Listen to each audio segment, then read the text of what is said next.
Yun yung maganda dito mga kainags, ano? Yung bang sa umaga bago mag alas 6, maririnig mo yung mga tiktilaok ng manok, no? Iyon, sarap. Yan ang wala tayo sa Canada, no? Tapos syempre yung kulambo, meron tayong kulambo kasi may mga lamok na pumapasok. Kung di tayo magkukulambo, papapakin tayo ng mga lamok, no?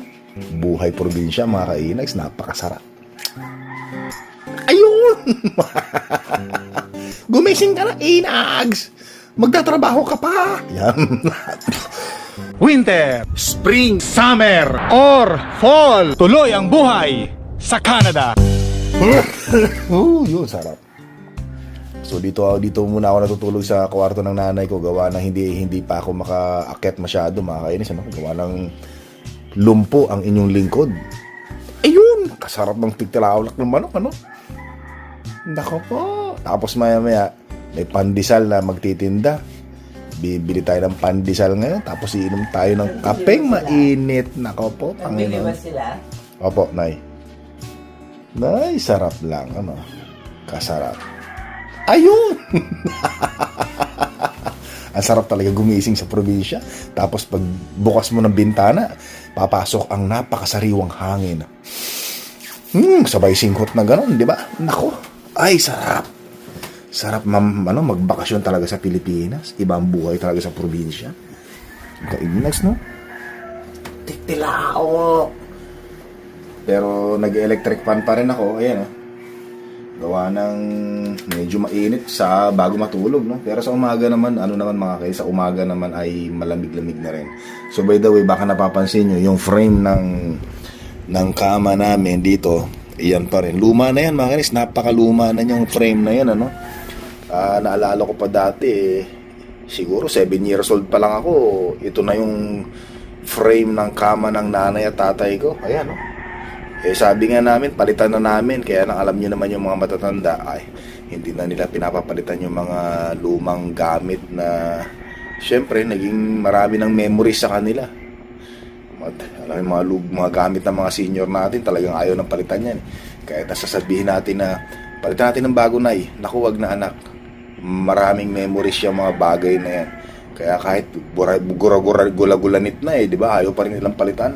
Anyway, ano na lang yan, inaayos-ayos na lang para tumibay. Tagbi, kumbaga, para lang tumibay yung pundasyon. Bumangon na tayo, tinatawagin tayo ng mga manok. Sisingot tayo ng sariwang hangin. Naka. At higit sa lahat, hindi tayo magsho-shovel ng snow. Hindi ako makatawa. Sa halip na tumawa, isipon. Barad na.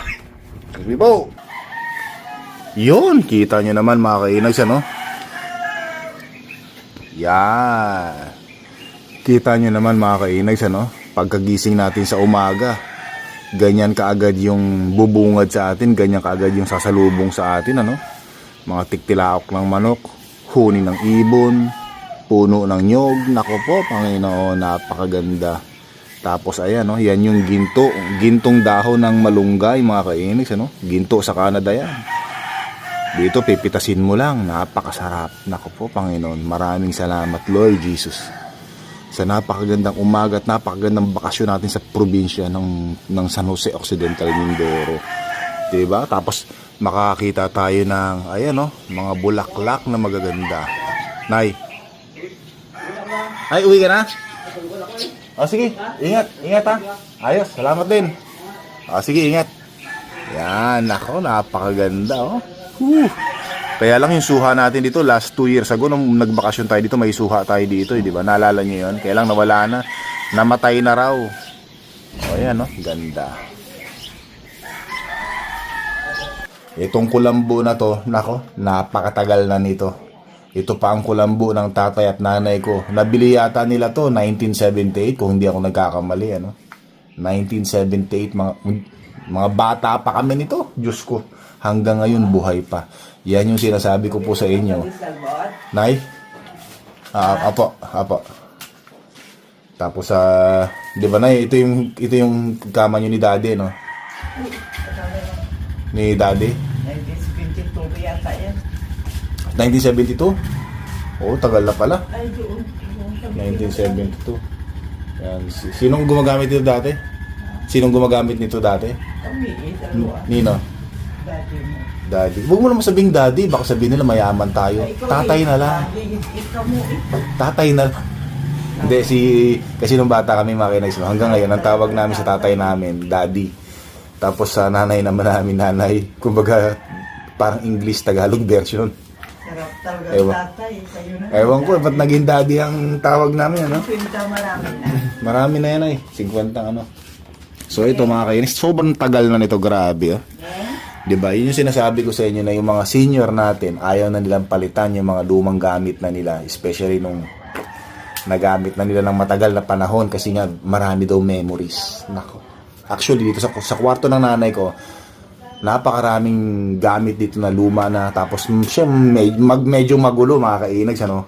Sabi nga namin, ayusin natin to, organize natin. Kaya lang sabi ng nanay ko, huwag nyo nang i-organize yan. Baka pag in-organize nyo, hindi ko na makita kung saan ko hahanapin yung dapat kong hanapin at dapat kong makita. Kaya, o sige, huwag na. So anyway, sarap ng buhay sa probinsya. Iba talaga. Mga kainex, nagpabili tayo nung saklay sa palengke. Ay, saan kayo nakakita, Nay? Sa South Star sa Palengke. Sa palengke nga. Yan. Papabili tayo para may magamit tayo. Bali, meron sila nakitang... Saklay stainless. Bali, meron sila nakitang saklay makina. 1,300 pesos.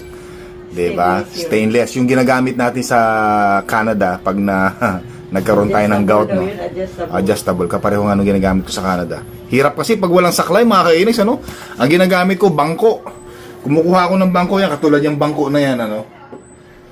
Yan ang ginagamit ko, parang saklay ko para makarating ako sa washroom or kakain ako. So, hindi ko siya tinatapak ngayon. O, at kung napapansin nyo, naka-electric pan tayo, mga kainis, ano? Mainit kasi dito sa Pilipinas, eh, no? Yan ang gusto natin. At medyo, dahil naninibago ang ating katawan sa init, nag-a-adjust. At saka medyo naambunan tayo nung tayo namasyal sa Escolta, Santa Cruz, di ba? Eto ngayon, ganun talaga mga kainis, ano? Ito yung ginusto, no? Ito yung ginusto ko, eh. Yan, so yun ang importante, saklay. Siguro mga 3 araw, 4 na araw pa ako bago makalabas ng bahay. Kailangan ko talagang pagalingin to. So 4 na araw yung mawawala sa bakasyon ko, pero okay lang yun. Kasi syempre unahin natin yung health. Health is wealth. O, di ba? Pag medyo magaling na siya, gagamit na tayo ng bisikleta. Hindi na tayo masyadong maglalakad. Bisikleta. May bisikleta rito si Mr. Engineer, yung bunso kong kapatid, mga kainags, ano? Oo nga, yung lakad ng lakad, dali ko, hanggang sa naging gout. Sumumpong yung gout ko sa kakalakad. Nay, anong ulam natin mamaya? Bangus. Bangus tsaka, anong gulay?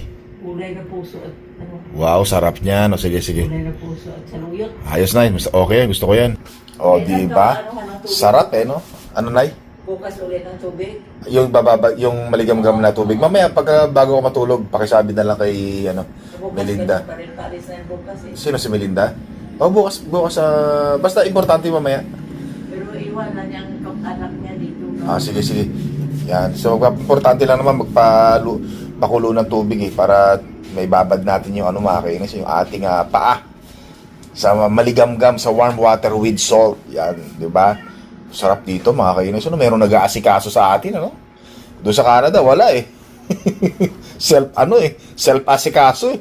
Ikaw talaga yung mag-aasikaso kahit na pilay ka eh, no? Pero dito, mga kainis, may tagaluto, ya? Nakahiga lang tayo. Salamat sa nanay. Sa nanay ko, tsaka syempre doon sa nag-aasikaso sa atin. Yan, di ba? Ay, sarap-sarap Pilipinas. Yan na. Yan na, mga kainex, yung tungkod ko, yan, Ayan, mga kainex, dumating na yung hinihintay natin, yung makakatulong sa atin. So, i-adjust na lang natin to. Na-adjust naman yan, Ay, salamat. Yan, ito. Adjust lang natin to. Yun. Hanggang sa dulo. Yan. Eto na naman, mga kainex, init. Yan. Inaano din natin sa warm water with salt.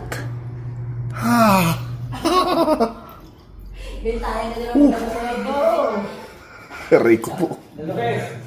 Yan yung tungkod natin. Ayos, swabe. Yan, ang sarap.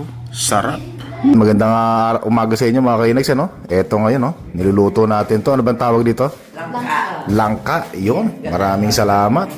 Coffee muna tayo. Kasi syempre, yung pandesal na pinagmamalaki ng Pilipinas, mga kainags, yung titirahin natin bago tayo uminom ng gamot mamaya.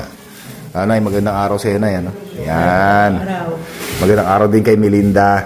Thank you sa pagluto. Masarap. Ito na, meron akong kape, Nay, ah. Yan. Sarap nito. Tapos anong ulamin natin mamaya, Nay? Na isda.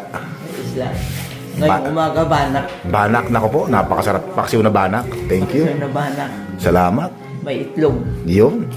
Abangan natin ito mamaya. Okra. Yan. Talbos na pumaki. So meron kaming umagahan ngayon, nilagang okra, kamote. Pero pandesal muna ang bibirahin natin mga kainis. Tsaka banak. Ayun, may sumisilip, oh. Ayan na. Yan na yung aso natin. Ayan, ito yung anak. Ito yung si Koki, yung aso natin dati. At saka yun, si Pepsi, yung itim. Ayan, oh. Hello. Oh, nakilala agad ako, oh. Mamaya, mag-uusap tayo. Pilay pa yung... Naghahabol lang kami sa Amo. Naghahabol lang kami. Nakakatuwa mga kainis yun. Hello! Hello! Kilala niya pa rin ako. Ay! Kilala ako ni Pepsi. After after 2 years na hindi kami nagkita, kilala pa rin niya ako. Tsaka to, grabe, biglang gumano sa akin. Tuwa sila, no? Ayun na nga pala yung mga dog food ng aso natin, mga kainis, yung pinapakain natin sa kanila, no? Dati kasi pinapakain ni nanay, tinik. Nanay, no? Tinik, tsaka buto. Yan. Tuwa, oh. Pag Hello. Hello, Pepsi. After 2 years, no? Nakilala mo pa rin ako, no? Ito na po si Pepsi, no? Yung sa mga naghahanap ng mga subscribers, viewers natin. Ito na po siya, yung asong iniwan natin dito. Yung laki na, oh. May mga anak na nila yan, no? Yan, anak na nila yan. Kung kilo yung mga ganyan apat, lumakas na kami. Ito nga pala yung napilay ni nanay, pero okay na raw po yan, in X-ray na. Pwede na ito. Galing na. Huwag mo nang masyadong galawin, Nay. Baka maano pa. Oh, hello! Lambing pa rin, kilala pa rin mas Papa Inags. Nako. Ayun, no? Yun yung nanay. Sa bayan. Ayun, yung asawa niya, si Susan. Yeah. Kami lang design. Hello, Kofi. Hello, Kofi. Kita sa kahapit ng ngayon. Ano pala to? Si Kofi, pangalan Kofi. Nako, yan yung, alam nyo naman sa Pilipinas, mga typical na lutuan, ano? Yan, baga, uling. Sarap kumain yan. Malasa galing. Malasa, pati gulay ulam. Oh, ito yung ulam natin mga kainis, ano? Banak, okra, yung talbos ng kamote, oh. Yan, oh. Yan. Okra. Kain na tayo. O, tara mga kainis, oh, kain na tayo. Yan ang gusto natin dito, eh. Mga ulam ng probinsya.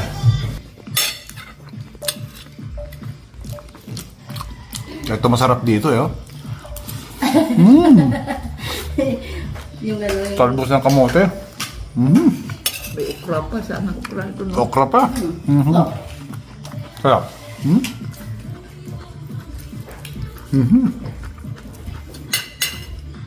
May itlog ka pa. Sana itlog mo. Yun. Ito pa, oh. Anong tawag na ito? Sarap kumain sa probinsya. Tapos, di ba, pagkatapos mo kumain, makapakinig ka, mga 80s music, di ba? Para tayong bumabalik nung 1980s, di ba? Mga kainags, ano? Brother Louie Louie, oh, give me Louie. Yan. Kaya pala nag-alisan yung mga kasama ko sa pagkain, kumanta na ako, eh. Tara, makaalis na nga. Laking tulong talaga ng tungkod natin. Aray ko, sandali. Kaya si Nanay. Di ba ikaw yan, no? Yan si Nanay nung dalaga, mga kainags, ano? Yan. Yan ang nanay ko, tapos yung tatay ko, yan. Tapos syempre, ayan si Inag, so nung gumraduate sa Adamson. Si Boss Chip, ito naman si Mr. Accountant, at si Mr. Engineer. Sa Adamson din gumraduate yan, computer engineer. Yan po kami, ano? Dito tayo sa loob ng sala, sa bahay namin. Ito yung masarap dito, no? Pagkatapos mo magumagahan, hihilata ka na lang sa kama, tapos mga alas 12 ng tanghali, ito tatawagin na naman tayo para kumain, ano? Napakasarap talaga ng ganito. Kaya ang sarap magbakasyon sa Pilipinas, eh. Teka muna, upo muna ako. Ayan na yung langka na hinihiwa kanina, oh. Wow, sarap mga kainis. Yan ang ulam natin ngayon, ano? Probinsyang probinsya, oh. Yan, oh. Pinangat uli. Tara, kain na tayo. Wow. Ayun si nanay, nandun sa kusina. Upo na tayo. Hirap na may kapansanan. Buti na lang may nag-aasikaso sa atin. Ay, aray. Yan, sarap. Ginataang langka, mga kainags, oh. Nako po. Iba talaga yung kain sa probinsya, no? Sarap. Tapos may banak na isda. Nako, paksiw.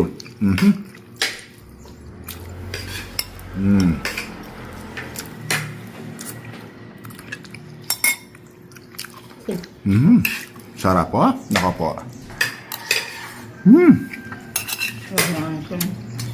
Ito yung nakakamiss sa probinsya, no?